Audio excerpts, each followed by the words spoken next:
On a crisp March morning in 2007, the entire American entertainment world was rocked by a headline that sent shockwaves through Hollywood.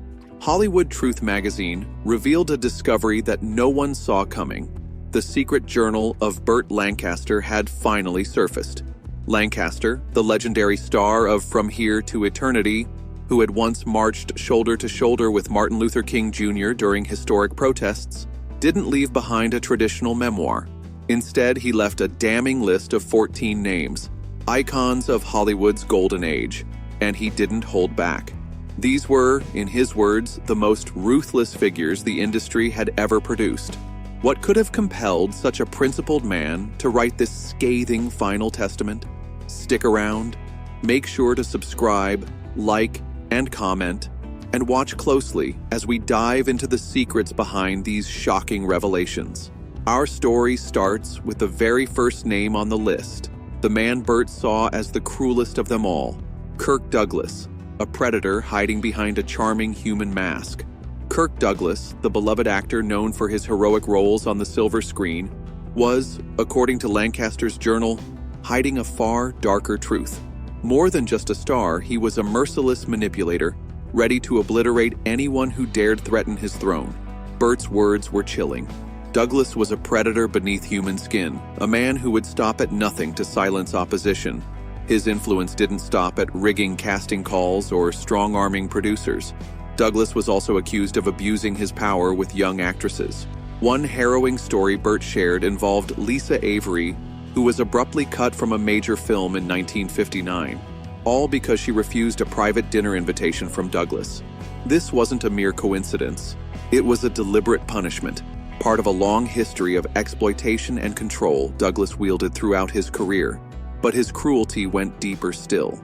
Burt claimed Douglas used illegal substances not just for himself, but as weapons, buying, distributing, and forcing directors, producers, and co-stars into submission. Defy him, and the consequences were brutal.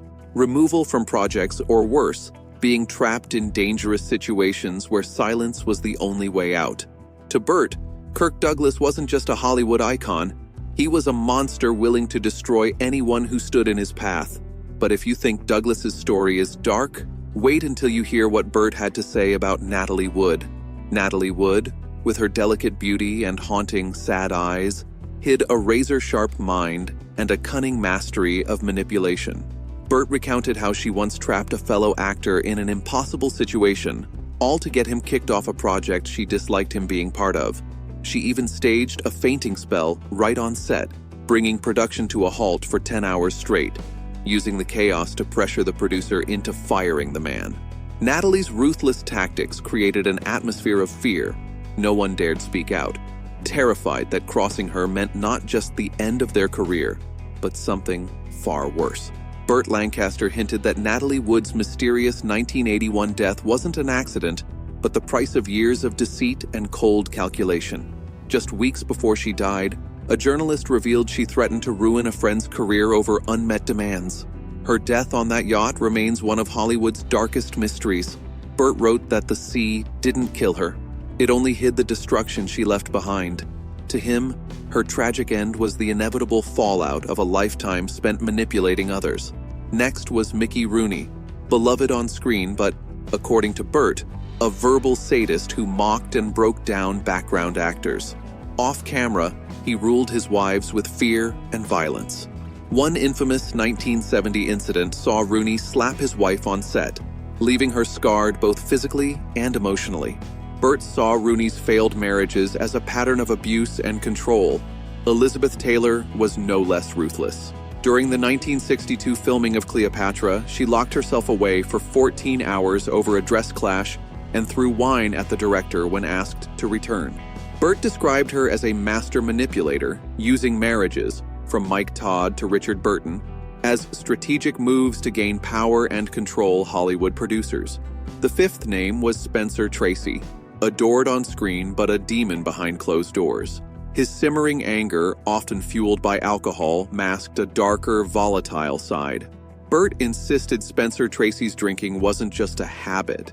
It was a weapon, a tool to intimidate and control everyone around him.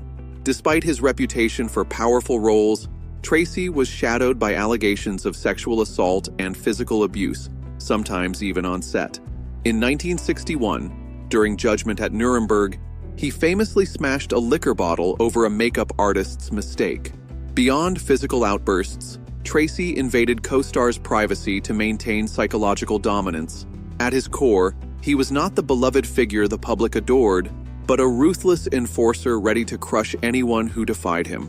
Next was James Stewart, long seen as a symbol of integrity thanks to It's a Wonderful Life and Mr. Smith Goes to Washington. But Burt revealed a darker truth. Stewart was a cold manipulator who inspired fear. He quietly noted co-stars' mistakes to sabotage them, creating an atmosphere of suspicion. In 1957, Stewart allegedly refused to work with a black actor, blaming the script to avoid confrontation. He also forged documents to ruin careers, a tactic so effective no one dared challenge him. Stewart never raised his voice. His presence alone silenced a room. The seventh name was Marilyn Monroe. Far from the fragile icon the public remembers, Burt described her as a disruptive bully who harassed directors, co-stars, and executives to get her way. During Some Like It Hot in 1959, she would vanish from set for hours, stalling production. Her fragile act was a tool to control others, pushing productions into chaos. Monroe's manipulation extended to her personal life. In 1961, during a secret affair with producer Jack Warner, she staged a dramatic breakdown to force him to meet her demands, serving only her own interests. Burt described Errol Flynn, the dashing star of Captain Blood and the Adventures of Robin Hood, as a dangerous predator hiding behind charm. Flynn threw wild parties filled with drugs, escorts, and violence, leaving victims too scared to speak out. Despite an arrest for drug trafficking, he used his influence to avoid consequences and continued his destructive behavior. Women he seduced were disposable tools, discarded when no longer useful. Next was Bing Crosby, publicly calm and gifted, but privately cruel. Burt claimed Crosby emotionally tormented his children, once forcing his son to stand shirtless in freezing cold as punishment. He threatened physical harm and controlled family members through fear. Crosby's own son, Gary, later confirmed this abuse, saying he'd rather be the son of a criminal than Bing Crosby. Gary Crosby, Burt said, became a twisted reflection of his father. Abused as a child, he grew into a violent, unstable man with accusations of assault, drug use, and involvement in prostitution rings. Burt wrote Gary only knew how to instill fear, the harsh language his father taught him. Through his secret journal, Burt revealed the dark, violent side lurking beneath Hollywood's glamorous surface. Among the others, Henry Fonda, revered as a symbol of integrity, was actually cold and emotionally abusive, exerting psychological control over family and colleagues alike to hold power. Jane Fonda wielded her fame and radical ideology to pressure, divide, and eliminate anyone who opposed her. Joan Crawford, behind closed doors, was an abusive mother who ruled her children with violence and drugs. Lucille Ball, hiding behind her bright smile, was a psychological dictator, keeping detailed records of employee mistakes, punishing harshly, and even installing hidden microphones to spy on her staff. Burt described this journal as a blood-stained warning, a harsh revelation of the ruthless truths Hollywood has long tried to bury. And don't forget, like, share, and subscribe so you won't miss more shocking stories like this.